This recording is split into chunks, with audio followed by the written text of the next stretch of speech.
The cold metal scraped against concrete as Frank Morris worked the spoon handle one more time.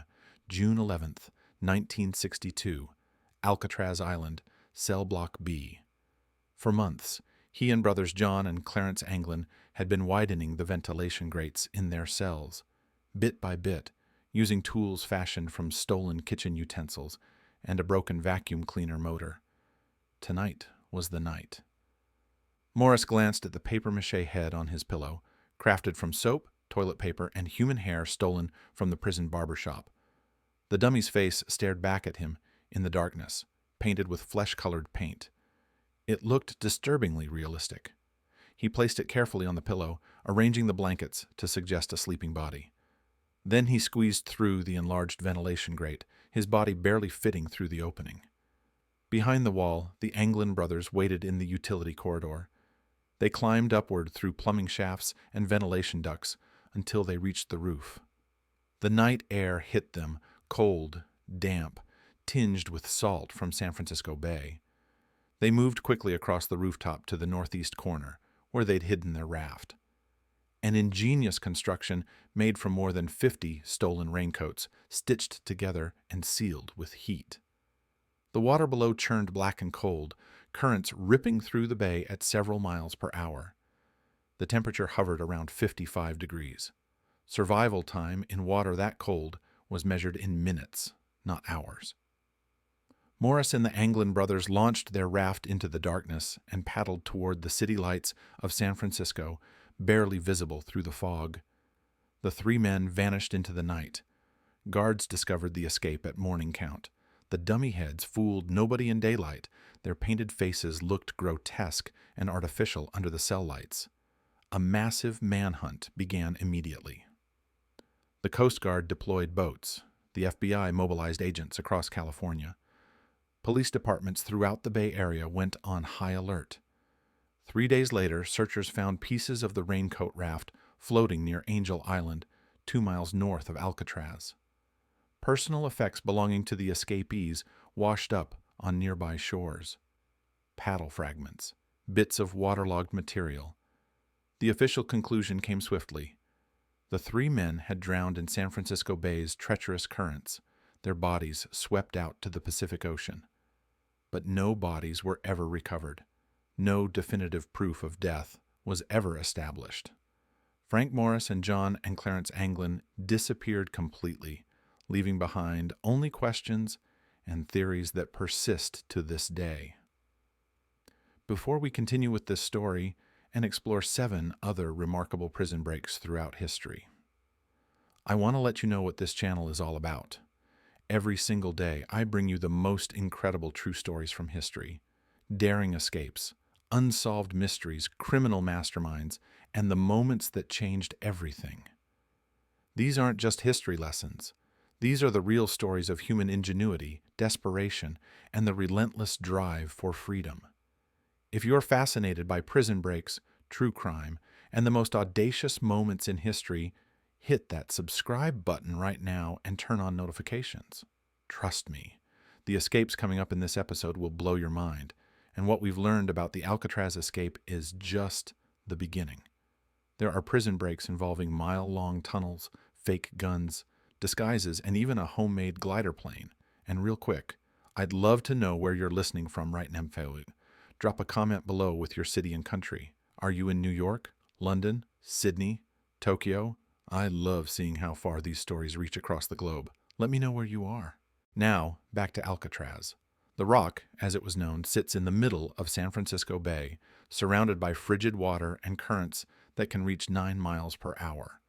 From 1934 to 1963, the federal penitentiary housed some of America's most notorious criminals. Al Capone spent time there, George Machine Gun Kelly, James Whitey Bulger. The prison was designed to be escape-proof. The isolation, the water, the guard towers, the routine counts, everything was calculated to make escape impossible. During its 29 years as a federal prison, approximately 1,545 men did time at the maximum security facility. 14 different escape attempts involved 36 inmates total. Of those 36 men, 23 were captured. 6 were shot and killed while trying to flee. 2 drowned in the bay, their bodies recovered. 5 men, including Morris and the Anglin brothers, remain unaccounted for to this day. Officially, authorities presumed they drowned, but the lack of bodies has fueled decades of speculation. Did they actually make it? Some evidence suggests they might have. In 2013, the San Francisco Police Department received a letter allegedly written by John Anglin, claiming all 3 men survived the escape. The letter was never authenticated. A 2015 History Channel investigation used scientific analysis and historical evidence to argue survival was possible. The timing of the tides that night, the physical conditioning of the men, the quality of their raft construction. Former U.S. Marshal Art Roderick, who investigated the case for years, believes they died in the bay. The water was simply too cold, the currents too strong, the distance too far. But he admits the absence of bodies makes certainty impossible. The escape captured America's imagination so completely that Clint Eastwood starred in a 1979 film about the breakout, fittingly titled Escape from Alcatraz. The movie immortalized the ingenuity required for the attempt, the months of patient work with improvised tools, the dummy heads that bought them precious hours, the raincoat raft that represented desperate hope against impossible odds. Whether Morris and the Anglin brothers drowned or survived, their escape represented the pinnacle of prisoner ingenuity against America's supposedly escape-proof fortress. But Alcatraz wasn't the only prison that proved fallible when desperate men applied patience, planning, and determination. Nearly a century before the Alcatraz escape, another group of prisoners executed an even larger breakout under conditions that made Alcatraz look comfortable by comparison. February 9, 1864, Richmond, Virginia, Libby Prison. The Confederate prisoner of war facility occupied a former tobacco warehouse near the James River. The building was never designed to house humans. It was a storage space for goods, not people. By early 1864, it held more than 1,000 Union officers crammed into conditions that violated every standard of human decency. Food rations were deliberately kept minimal. Disease spread through the crowded rooms unchecked. Men died regularly from typhoid, dysentery, and simple starvation. Guards showed no mercy. The Confederate States were losing the war by this point, and prisoners bore the brunt of Southern frustration and dwindling resources. Starting in fall 1863, a small group of Union officers began planning an escape. They would dig a tunnel. The first attempt failed when the tunnel collapsed. The second attempt was discovered by guards before completion. The third attempt hit an underground obstacle they couldn't bypass. But these men were engineers, military officers trained in siege tactics and fortification. They understood structural principles. They studied the building's foundation. They calculated distances and angles. They began a fourth tunnel in November 1863. The entrance was hidden in the basement kitchen, beneath a stove in the cooking area. The tunnel had to extend more than 50 feet to reach beyond the prison walls. The men dug using nothing but a chisel, a wooden spittoon, and their bare hands. They worked in complete darkness, except for a single candle. The tunnel measured only 36 inches wide at its start, narrowing to just 16 inches in some sections. A grown man could barely squeeze through. Rats swarmed through the tunnel as the diggers worked. The vermin crawled over their bodies, bit their hands, nested in the freshly dug earth. The smell of sewage mixed with damp earth created an atmosphere of suffocating horror. Prisoners took turns digging, one man at a time crawling into the tunnel with the chisel and spittoon, scraping earth loose and pushing it back to be disposed of in the prison latrine. The work continued for 3 months. On the night of February 9, 1864, the tunnel finally broke through to the surface outside the prison walls. That night, 109 Union officers crawled through the tunnel to freedom. They emerged into a Richmond neighborhood in the dead of night and scattered in all directions, heading north toward Union lines 50 miles away. The mass escape triggered immediate alarm. Confederate forces mobilized search parties. Patrols swept the roads leading north. Civilians were ordered to report any suspicious individuals.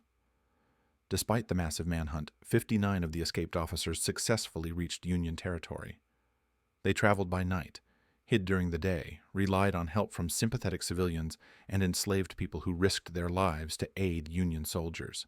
48 officers were recaptured and returned to Libby Prison. 2 drowned attempting to cross rivers during their flight. The successful escapees provided Union military intelligence with valuable information about Confederate prison conditions, which became propaganda used to motivate Union troops and justify the war effort. Following the Libby prison escape, Confederate officials transferred most of the remaining prisoners to other facilities, including the notorious POW camp at Andersonville, Georgia, where conditions were even worse and thousands died. More than a century later, prisoners would execute an even bolder escape, using not ingenuity and patience, but overwhelming force. September 25, 1983. Her Majesty's Prison Maze, near Belfast, Northern Ireland. The maximum security facility was known locally as Long Kesh. It housed members of the Irish Republican Army convicted of crimes connected to the Troubles, the violent conflict between Unionists who wanted Northern Ireland to remain part of the United Kingdom and Republicans who sought unification with Ireland. The maze had a grim recent history. In 1981, IRA prisoners launched a hunger strike protesting their treatment and demanding political prisoner status.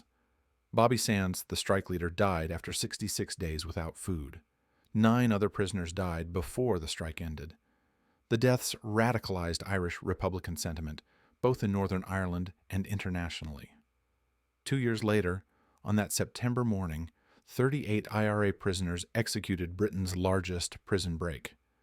The operation began when prisoners overpowered guards in H7, one of the prison's H-shaped cell blocks. The inmates were armed with smuggled guns and knives that had been brought into the prison over months through corrupt staff and hidden during routine searches. The prisoners moved through the block systematically, taking control of each section. They bound guards with sheets and rope. Some guards were beaten, others complied immediately, recognizing the overwhelming force arrayed against them. At approximately 3 in the afternoon, a food delivery truck arrived at the prison entrance as scheduled. The prisoners had timed their operation around this daily delivery. They forced captured guards to the truck and hijacked the vehicle, holding the driver at gunpoint. The plan was simple: drive the truck through the prison gate before guards at the checkpoint realized what was happening. But prison officers at the gate noticed something wrong. Guards who should have been supervising the truck looked terrified. The body language was wrong. Officers moved to block the gate. The prisoners couldn't wait. They jumped from the back of the truck and ran. 38 men scattered across the prison grounds, sprinting for the perimeter fence. Some climbed the fence before guards could respond.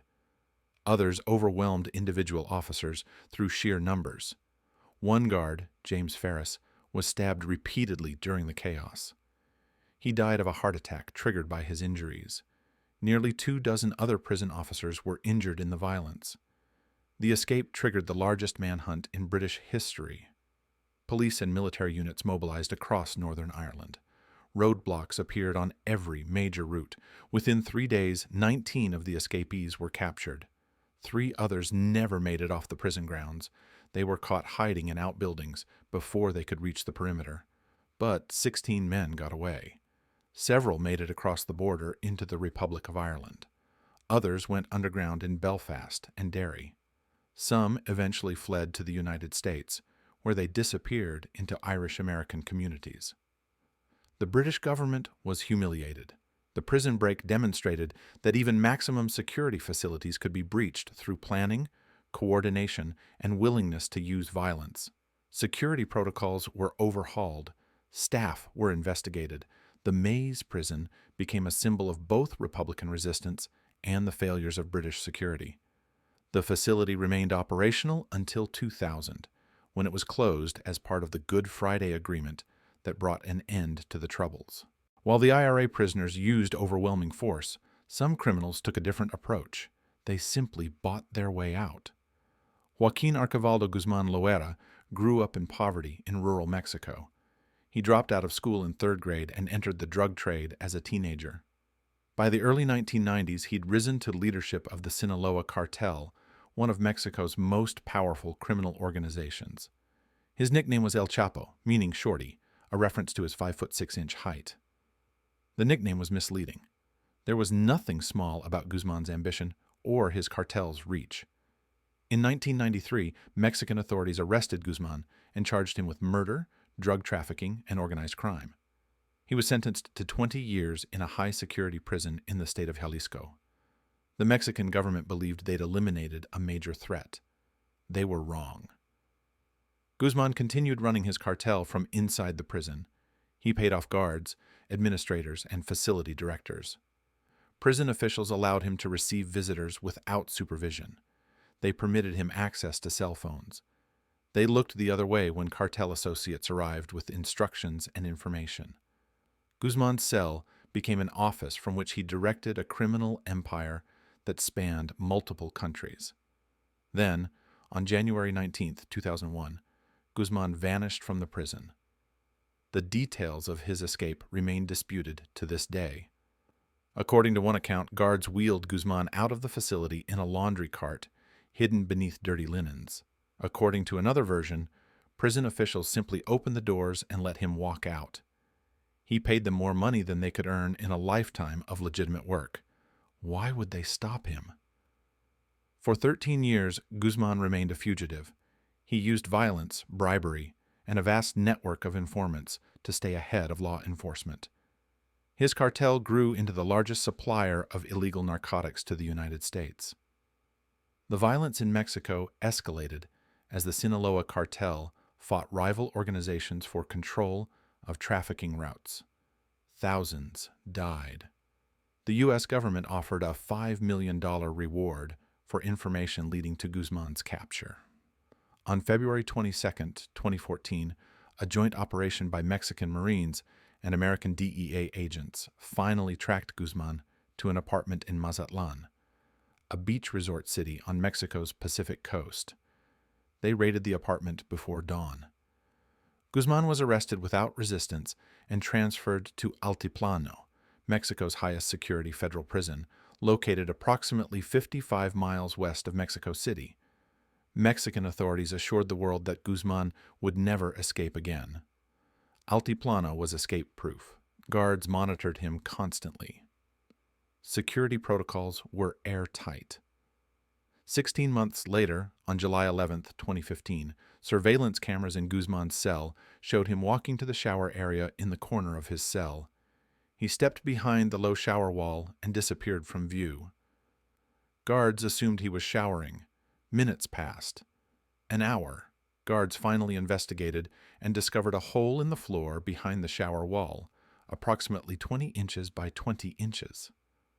The hole opened into a vertical shaft that descended 30 feet straight down. At the bottom, a tunnel extended more than a mile toward a property outside the prison grounds. The tunnel was a masterpiece of engineering. It had lighting installed along its entire length. It had ventilation systems to provide breathable air. It had a modified motorcycle on rails, allowing rapid transit through the tunnel. The excavation had taken months, possibly more than a year. The noise, the equipment, the disposal of tons of earth, all of it happened without detection. The tunnel emerged in a half-built house in a rural area beyond the prison perimeter. Guzman was gone.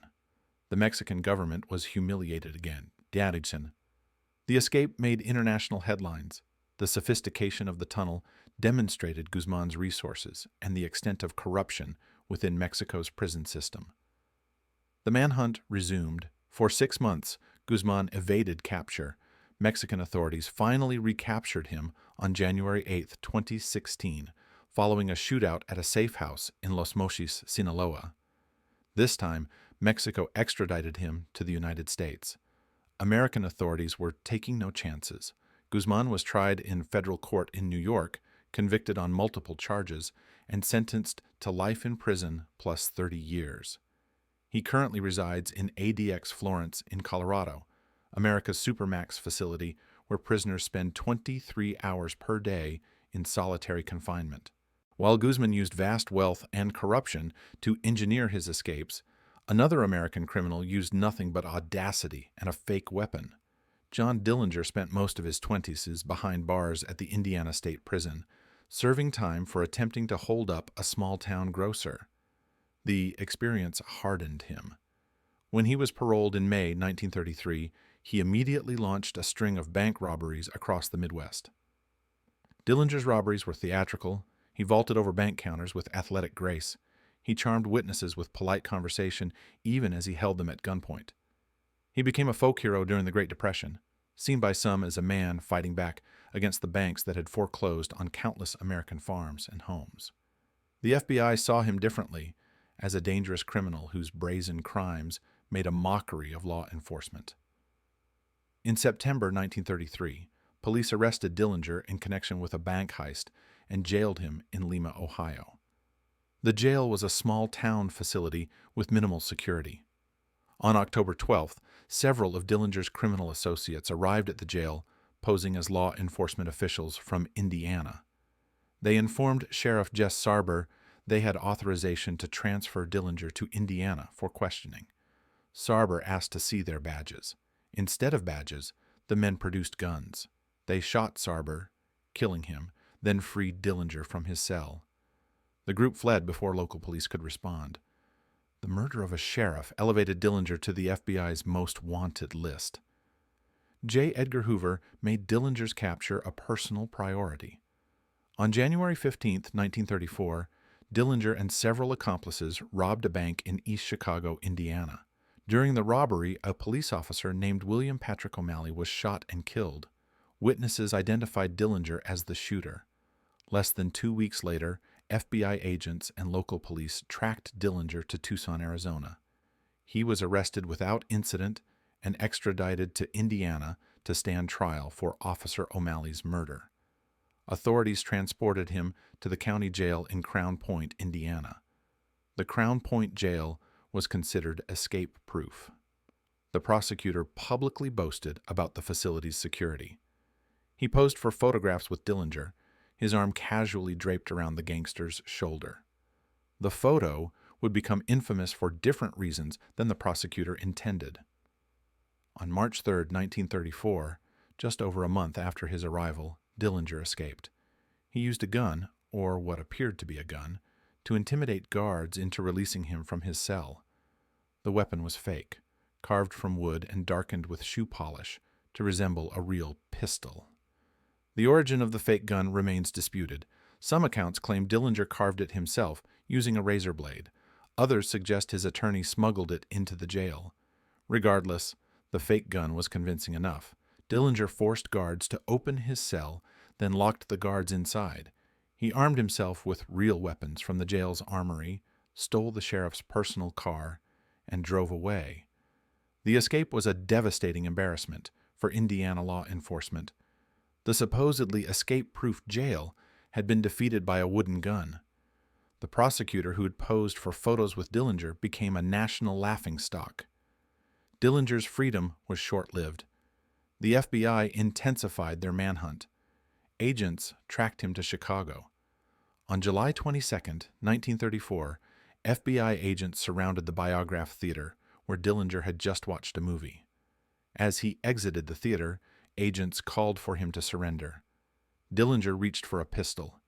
Agents opened fire, killing him instantly. He was 31 years old. His body was displayed publicly, and thousands of people lined up to view the corpse of America's most notorious gangster. Not all prison escapes required guns or violence. Sometimes, the most effective disguise was hiding in plain sight. William Maxwell, the 5th Earl of Nithsdale, was born into Scottish nobility and raised Catholic at a time when Catholicism was politically dangerous in Britain. In 1715, he joined the Jacobite Rebellion, an attempt to restore the Catholic Stuart dynasty to the British throne. The rebellion failed.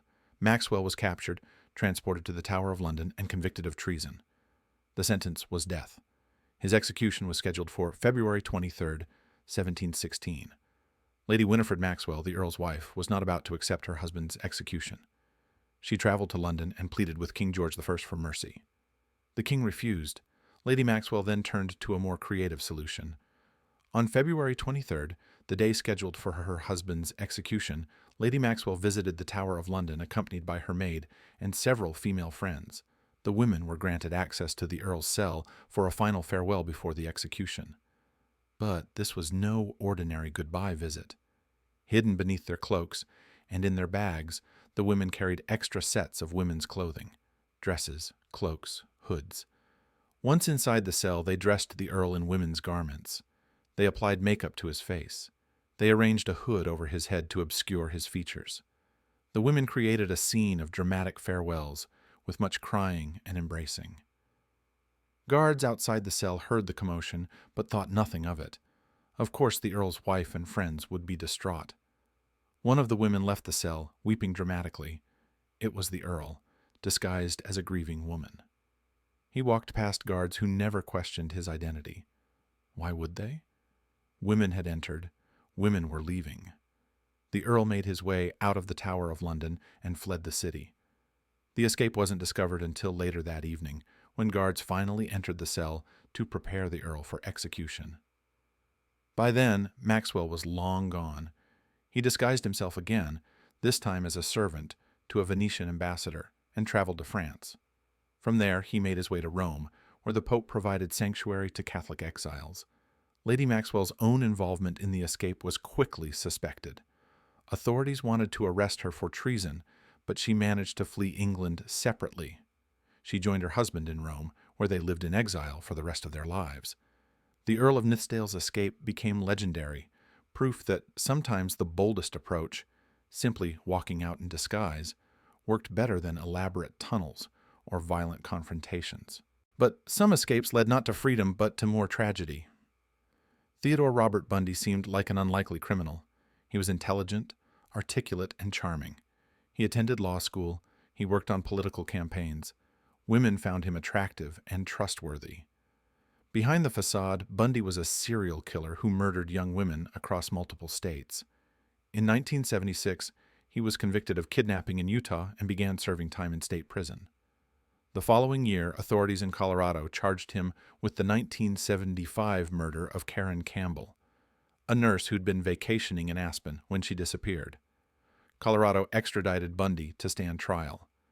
On June 7, 1977, during a pre-trial hearing at the Pitkin County Courthouse in Aspen, Bundy was acting as his own attorney, a legal right that gave him certain privileges other defendants didn't receive. During a recess, Bundy asked to use the courthouse law library to research his case. Guards allowed him access. The law library was on the second floor of the courthouse. The windows weren't barred. Guards had assumed no one would be foolish enough to jump from a second-story window in a courthouse filled with law enforcement. Bundy proved them wrong. He opened a window, crouched on the sill, and jumped. He landed on the ground below, injured but mobile. Before anyone could react, he sprinted up Aspen Mountain into the wilderness. The escape triggered an immediate manhunt. Police and volunteers searched the mountain. Helicopters swept the area. Bundy, however, was unprepared for wilderness survival. He had no supplies, no food, no proper clothing. For 6 days he wandered the mountains surrounding Aspen. He broke into a cabin and stole food. He got lost repeatedly. Finally, desperate and exhausted, he stole a car and drove back down into Aspen. Police spotted him almost immediately. He was arrested on June 13th, just 6 days after his escape. Authorities transferred Bundy to a different jail, this one in Glenwood Springs, about 40 miles from Aspen. Officials believed this facility was more secure. Bundy had other ideas. Over the following months, he deliberately lost weight. Prison food was terrible, and Bundy used that to his advantage, eating minimally to shed pounds. His cell had a light fixture in the ceiling, recessed into a metal plate. The opening was small, perhaps 16 inches square. Guards had never considered it an escape route. No adult could fit through such a small opening. On December 30th, 1977, Bundy proved them wrong again. He waited until late evening when the jail was quieter. He had loosened the metal plate over the course of several weeks, working in silence during the night. He stood on his bunk, removed the plate, and squeezed through the opening into the crawlspace above. His weight loss allowed him to fit through the impossibly small gap. Above the cells, Bundy moved through the crawlspace until he found an opening into the apartment of the jail's chief jailer, who was away for the evening. Bundy dropped down into the apartment, walked to the front door, and simply left. He walked out into the cold December night as if he were a visitor leaving after a social call. I need to pause here and ask you something. Bundy was accused of murder, yet he was allowed to act as his own attorney and given unsupervised access to a courthouse law library. Should someone facing murder charges have those privileges? Would you have handled his case differently? What security measures would you have implemented? Drop your answer in the comments below. I'm genuinely curious about your perspective because the decision to grant Bundy those privileges had devastating consequences for multiple families. Here's what happened after Bundy walked out of that jail. He made his way to Colorado Springs, then caught a flight to Chicago using a stolen credit card. From Chicago, he traveled to Florida. On January 15, 1978, just 2 weeks after his escape, Bundy broke into the Chi Omega sorority house at Florida State University in Tallahassee. In less than 15 minutes, he attacked 4 women, killing 2 of them, Lisa Levy and Margaret Bowman. He severely injured the other 2. Less than an hour later, he attacked another woman in a different apartment near campus. On February 9, 1978, Bundy kidnapped and murdered 12-year-old Kimberly Leach. She was taken from her school in Lake City, Florida. Her body was found weeks later. Bundy's escape from the Glenwood Springs jail had directly led to the deaths of 3 more victims. If he'd remained in custody, those women and that child would have lived.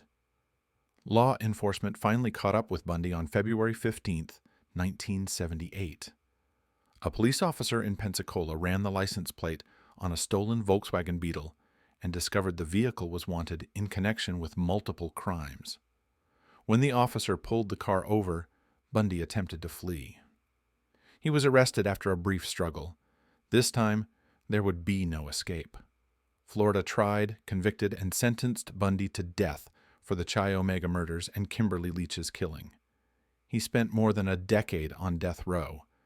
In the days before his execution, Bundy confessed to 30 murders across 7 states between 1974 and 1978. Some experts believe the actual number was significantly higher. On January 24, 1989, Theodore Bundy was executed in Florida's electric chair at age 42. Outside the prison, crowds celebrated his death. The 2 escapes that had seemed like victories for Bundy had ultimately sealed his fate. If he'd remained in custody in Colorado, he might have avoided the death penalty. Instead, his escapes led to more murders, more evidence, and a sentence that couldn't be appealed or avoided. The most ambitious escape attempt in history was never actually completed, not because it failed, but because the war ended first. Colditz Castle sits in eastern Germany, an ancient fortress perched on a cliff overlooking the Mulde River. During World War II, the Nazis converted it into a high-security prisoner of war camp, officially designated Auflag 4C. The prisoners sent to Colditz were special. These weren't ordinary POWs. These were men who'd already escaped or attempted to escape from other camps. The Germans believed Colditz was escape-proof. The castle's position on a cliff made external approach nearly impossible. Guard towers covered every angle. Prisoners were counted multiple times daily. Security protocols were rigid and extensively documented. Despite these precautions, prisoners made numerous escape attempts. Some succeeded. French officers escaped through a tunnel in 1941. British officers escaped disguised as German guards. Polish officers made it out through the Kessel sewer system.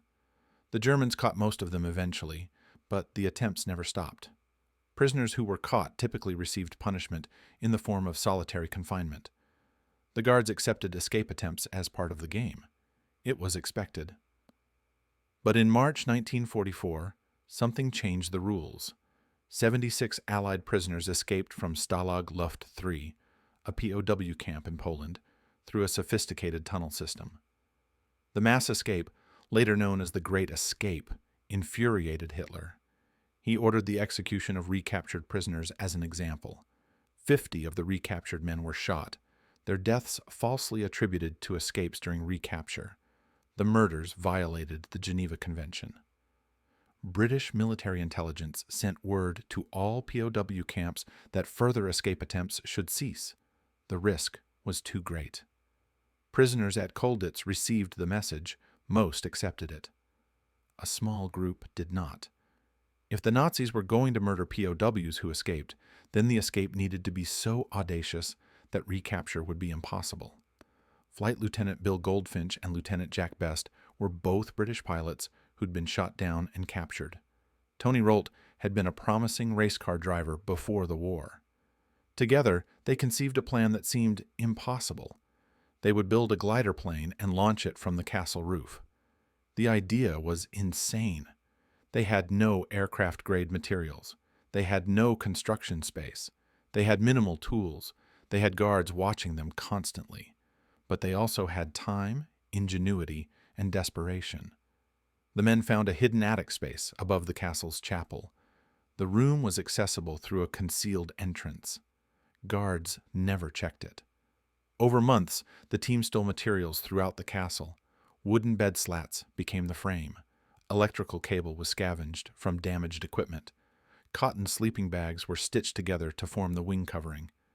They constructed the glider entirely in secret, working during the day when guards were less attentive and prisoners were engaged in approved activities. The design was ingenious. The glider would accommodate 2 people. It had a wingspan of approximately 33 feet. The controls were basic but functional. Launch would occur from the castle's roof. The prisoners planned to build a launching ramp using a bathtub filled with concrete as a counterweight. The idea was to launch the glider like a catapult. The 2-person crew would fly across the Mulde River, land in fields beyond German control, and make their way to Allied lines. The construction took nearly a year. The men worked in absolute secrecy. Other prisoners knew about the project and helped distract guards during critical construction phases. By early 1945, the glider was nearly complete. The prisoners called it the Colditz Cock. Goldfinch and Best calculated launch trajectories. They studied wind patterns. They planned the flight path down to precise details. They were ready. But on April 16, 1945, American forces liberated Colditz Castle. The war in Europe was in its final weeks. Prisoners were freed. The need for escape had vanished. The glider was never launched.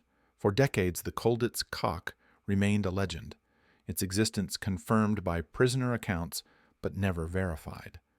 In 2000, a British documentary team decided to test whether the design could actually work.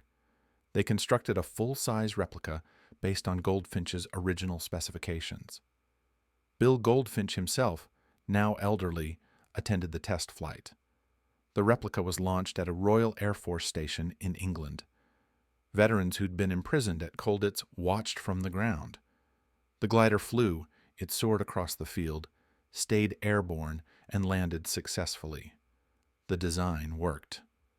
If the war had continued another few weeks, the Colditz Cock might have achieved the most remarkable prison escape in history. 2 men flying to freedom in a homemade glider launched from a medieval castle. If you've made it this far, thank you for taking this journey through 8 of the most remarkable prison breaks in history.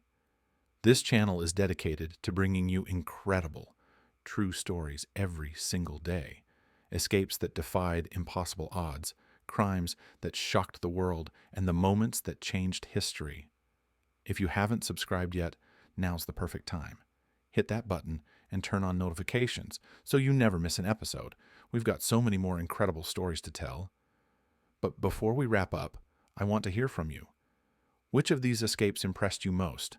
The Alcatraz raincoat raft that vanished into fog? The mile-long tunnel with electricity that freed El Chapo? The glider that never flew but proved it could have? And here's the harder question. Which prisoners deserved their freedom and which didn't? The Union officers escaping Confederate horror? The IRA members whose escape killed a guard? Bundy, whose escapes led to more murders? Drop your thoughts in the comments below. I read every single one, and I love hearing your perspectives.